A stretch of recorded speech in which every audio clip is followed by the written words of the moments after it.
अस्सलाम वालेकुम दोस्तों, कैसे हैं आप सब। मैं हूं हसनैन खान और आप देख रहे हैं हसनैन खान फूड सीक्रेट। आज हम बनाएंगे बीफ बोटी चटखारा रेसिपी। इसको बनाने के बाद आप टिक्का बोटी भूल जाने वाले हैं और जब दस्तरखान पर ये बीफ चटखारा बोटी हो तो आपके मेहमान सबसे पहले इसे खाना पसंद करेंगे। तो चलें जी, बिस्मिल्लाहिर्रहमानिर्रहीम। यहाँ पर मैंने बीफ लिया है, इसकी टिक्का बोटी स्टाइल में कटिंग कर लेनी है। बोनलेस बीफ लेना है और इसे अच्छे से धो लेना है ताकि इसमें कोई ब्लड वगैरह ना रहे। अब इसकी कर लेनी है मैरिनेशन, जिसके लिए ऐड करेंगे 1 खाने का चम्मच सिरका,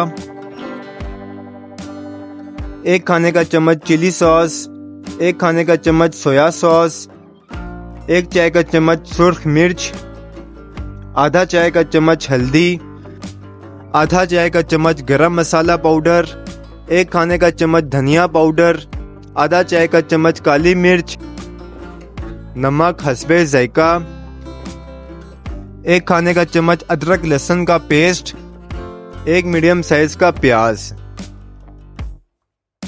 अच्छे से इन सब को मिक्स कर लेना है और आधे घंटे के लिए इसे मैरिनेट होने के लिए रख देना है ताकि जितने भी मसाले हैं इनके फ्लेवर गोश्त में आ जाएं।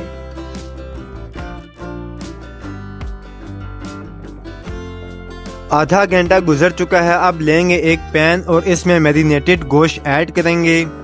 अब यहाँ पर बस इतना पानी ऐड करना है कि गोश्त गल जाए और पानी भी ड्राई हो जाए। बॉईल आने देंगे और ढककर 40 से 45 मिनट तक पकाएंगे।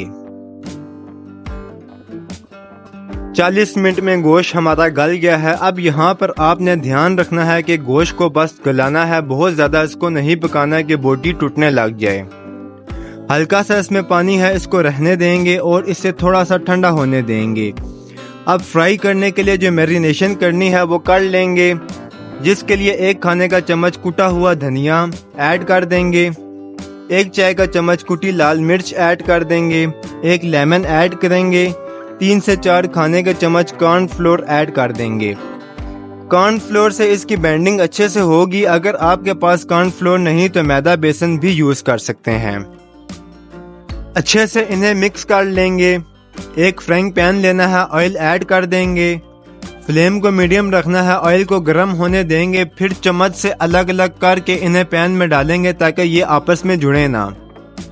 अब यहाँ पर हमने इन्हें गलाना नहीं है तो फ्लेम तेज रख कर फ्राई कर लेंगे। दोनों साइड से जैसे ही कलर आ जाए तो इन्हें निकाल लेंगे। तो हमारी बीफ चटखारा बोटी रेडी है। अगर आपको हमारी वीडियोस पसंद आती हैं तो लाइक, शेयर और कमेंट करें। मेरे चैनल को सब्सक्राइब करें। दुआओं में याद रखें। हसनैन खान को इजाज़त दें। अगली वीडियो तक अल्लाह हाफिज़।